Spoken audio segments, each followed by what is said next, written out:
Selamat datang kembali di pembahasan kita.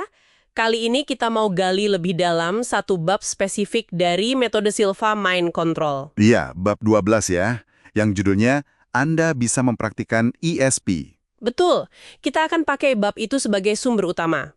Nah, misi kita kali ini, kita mau lihat gimana metode Silva ini mendekati konsep ESP, Extrasensory Perception itu. Tapi, ternyata pendekatannya agak beda dari yang mungkin kita bayangkan selama ini. Siap ya kita bongkar? Siap.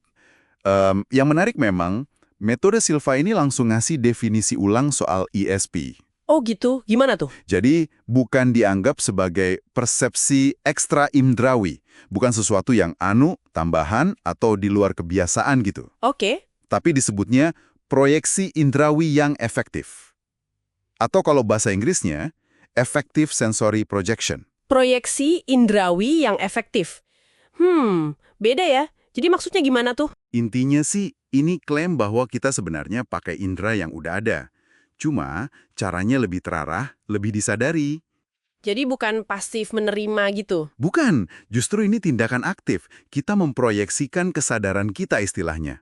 Wah, memproyeksikan kesadaran. Konsepnya lumayan dalam ya. Mungkin biar lebih kebayang ada contohnya nggak di bab itu? Ada. Di bab itu disebut beberapa kasus. Salah satu yang sering dikutip itu soal seseorang namanya John Summers. Oh iya, John Summers. Gimana ceritanya itu? Benar. Jadi ceritanya ada seorang, sebutannya operator psikis. Dia lagi dalam kondisi meditatif, rileks gitu. Oke. Nah, orang ini dikasih info dasar aja. Nama, umur, lokasi si John Summers ini, yang kebetulan lagi sakit. Terus? Terus dia diminta buat melihat atau memindai kondisi Summers ini secara mental, dari jarak jauh. Hasilnya? Hasilnya, si operator ini ngelaporin detail yang, wah, spesifik banget. Dia bilang, Summers ini kehilangan paru-paru kanan. Hah?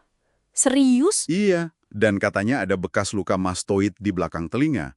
Dan menurut buku itu, informasi ini akurat. Wow. Itu sih detail banget ya kalau cuma nebak-nebak.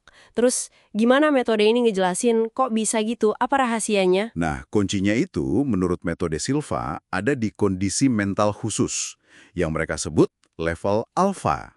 Level alfa. Kondisi meditatif itu ya? Betul, kondisi relaksasi yang dalam. Idenya, kondisi ini bikin berisiknya pikiran sadar kita jadi tenang. Jadi bisa akses ke kemampuan mental yang lebih halus. Oke, jadi alpha state itu penting. Ada lagi? Ada. Itu baru langkah awal. Ada 3 elemen mental lain yang dianggap krusial banget. Ini udah dibahas juga di bab sebelumnya sih. Apa aja itu? Ketiga, keinginan yang kuat banget biar sesuatu terjadi. Kedua, keyakinan penuh kalau itu memang bisa terjadi. Keinginan, keyakinan. Dan ketiga, ekspektasi. Ekspektasi yang pasti kalau itu bakal terjadi. Metode ini bilang, 3 hal ini bukan sekedar mikir positif biasa, tapi semacam, faktor mental gitu, yang mengarahkan proyeksi kesadaran tadi. Oke, jadi kondisi alpha plus 3K ya, keinginan, keyakinan, ekspektasi. Ngerti. Tapi proses memindai atau memproyeksikan kesadaran itu sendiri, gimana? Ada teknik khususnya nggak? Ada dong. Latihan intinya itu pakai visualisasi, tapi yang terstruktur banget. Visualisasi? Kayak gimana tuh? Jadi, pesertanya diajarin buat ngebangun semacam laboratorium mental.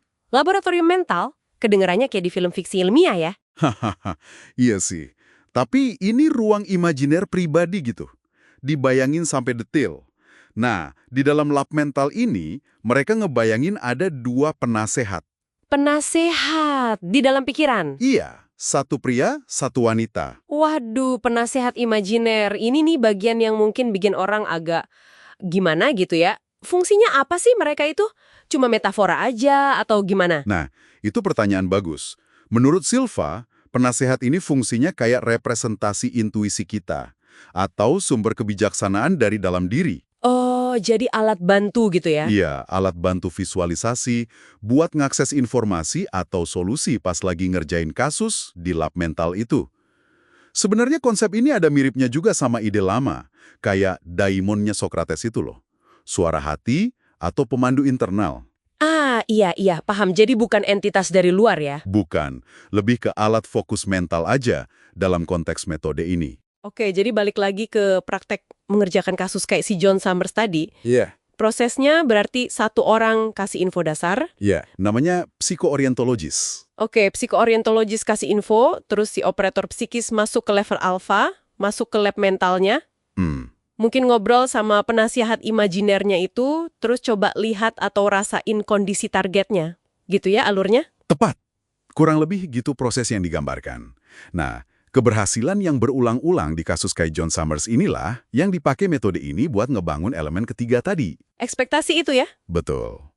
Awalnya mungkin rasanya kayak nebak aja kan, tapi klaimnya makin sering latihan dan berhasil, keyakinan sama ekspektasinya makin kuat. Prosesnya jadi makin efektif. Gitu. Jadi ini dianggap bukan sulap atau sihir. Bukan. Ini dipandang sebagai penerapan hukum alamiah pikiran yang mungkin belum banyak dipahami aja. Pandangannya kan kesadaran kita itu nggak cuma kekurung di dalam kepala kita. Nah, ini nyambung ke poin penting lain di bab ini ya, bahwa kemampuan ini tuh bukan bakat langka. Banget. Bukan cuma buat segelintir orang spesial gitu. Jadi bisa dipelajari semua orang. Itu pesan utamanya. Effective sensory projection ini dianggap kemampuan alami manusia. Bisa dilatih, kayak kita latihan otot atau belajar skill baru aja. Kuncinya apa dong biar bisa? Kuncinya, ya latihan yang disiplin, terus motivasinya jelas. Seringnya sih motivasinya buat bantu orang lain ya, dalam konteks ngerjain kasus kesehatan itu.